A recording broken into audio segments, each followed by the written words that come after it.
بسم الله الرحمن الرحيم سبح لله ما في السماوات وما في الأرض وهو العزيز الحكيم يا أيها الذين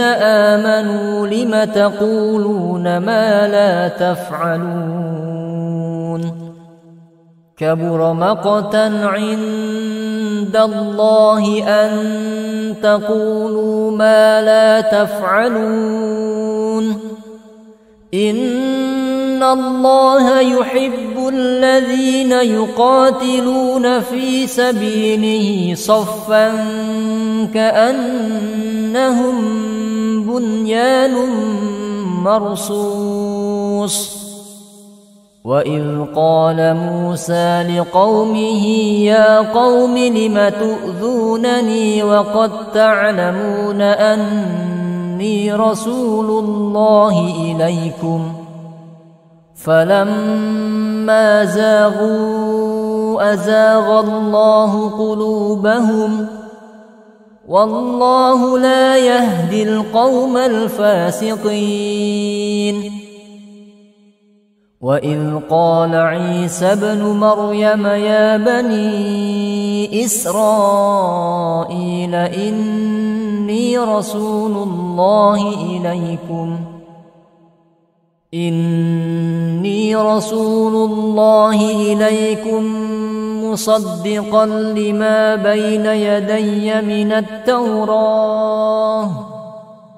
مصدقا لما بين يدي من التوراة ومبشرا برسول يأتي من بعد اسمه أحمد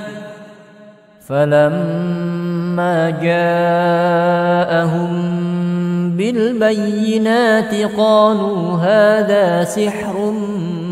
مبين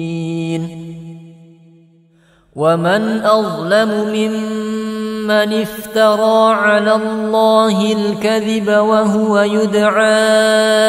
إلى الإسلام والله لا يهدي القوم الظالمين يريدون ليطفئوا نور الله بأفواههم والله متم نوره ولو كره الكافرون هو الذي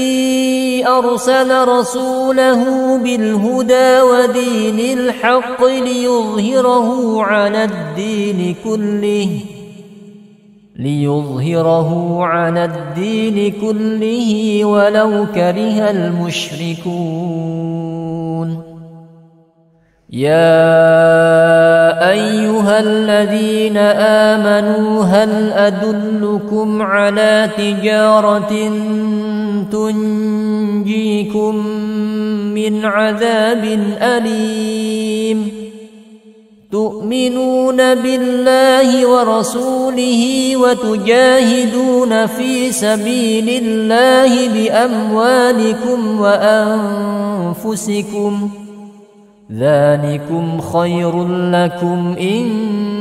كنتم تعلمون يغفر لكم ذنوبكم ويدخلكم جنات تجري من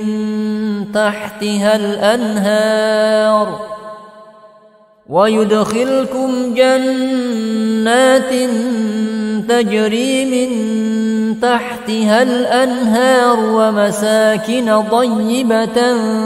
في جنات عدن ذلك الفوز العظيم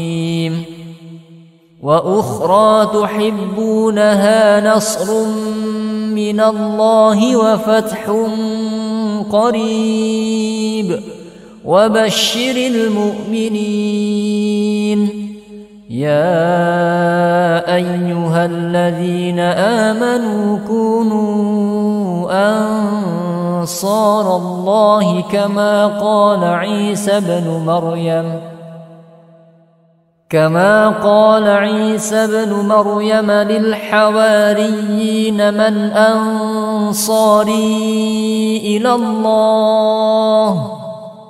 قال الحواريون نحن أنصار الله فآمنت طائفة من بني إسرائيل وكفرت طائفة فأيدنا الذين آمنوا على عدوهم فأصبحوا ظاهرين.